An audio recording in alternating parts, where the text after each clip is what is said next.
Bangladesh is voting in its first election since the 2024 uprising that led to the collapse of Sheikh Hasina's government after nearly a decade and a half in power and ushered in an interim administration. Well, with Awami League barred from contesting, there are two major political forces vying for victory in these elections. The first is BNP, led by former Prime Minister Khaleda Zia's son, and second is the coalition of Islamist parties led by Jamaat-e-Islami. Opinion polls vary widely, though most give BNP the lead, with some suggesting a knife-edge race. Over 127 million voters are casting ballots to elect 300 lawmakers directly, with a further 50 women chosen from the party list. A total of 2,034 candidates are contesting the election.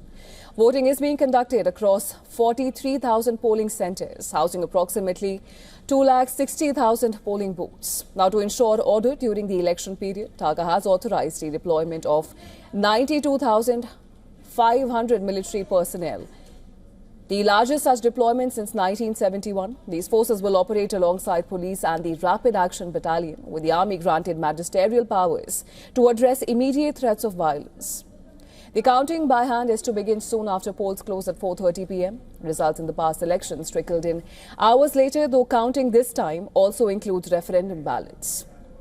Interim leader Mohammad Yunus, who will step down after the polls, said the election will determine the future direction of the country, the character of its democracy, its durability, and the fate of the next generation. Tariq Rahman told AFP that his first priority, if elected, would be restoring security and stability. But he warned the challenges ahead were immense.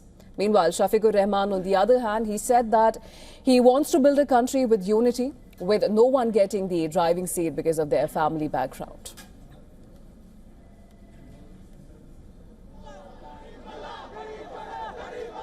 Well, this is a very crucial election for Bangladesh. It's the first one that's been taking place after the ouster of Sheikh Hasina in 2024. And now with the Awami League barred from contesting, there are two major political parties who are vying for victory in these elections. This is, of course, the BNP, led by Tariq Rahman, and we have the Jamaat-e-Islami, which is being led by Shafiqur Rahman. Now, the opinion polls vary widely, though most give BNP the lead, with some suggesting a knife-edge race over here.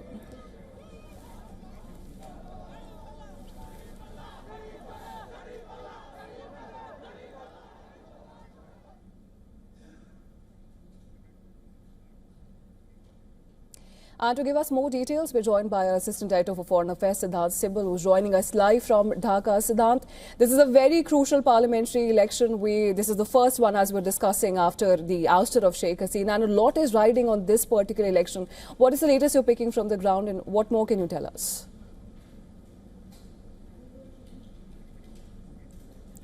We seem to be having some problem connecting with Siddhant. If you can hear us, this is a crucial election. What can we expect from this, the outcome of this particular election and the implications it would have for the wider region? What's the latest you're picking from the ground as well?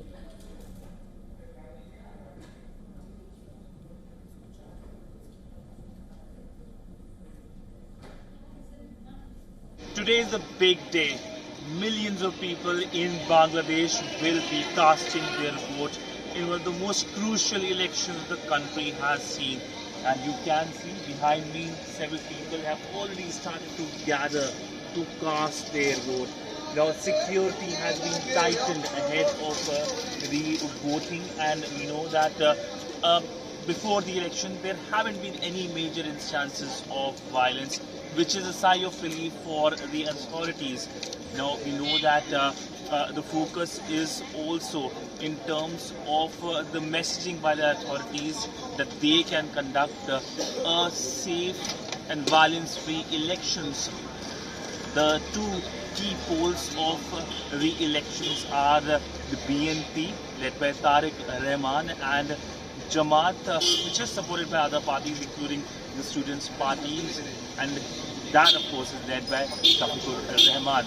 Now, we also know that the results will be coming out very soon, immediately after the voting is over, post 4:30 p.m. local time. And by tomorrow morning, we get a sense of who is going to be the next leader of Bangladesh. This election is the first election since the fall of the Hasina government, and that is why it is seen as very crucial. There's a referendum that is also going to take place that is going to impact the political structure in many ways, limiting the Prime Minister's term as well. But here on the ground you can see many people gathering to get inside and cast their votes. Siddhant Sibal for WION in Dhaka, Bangladesh.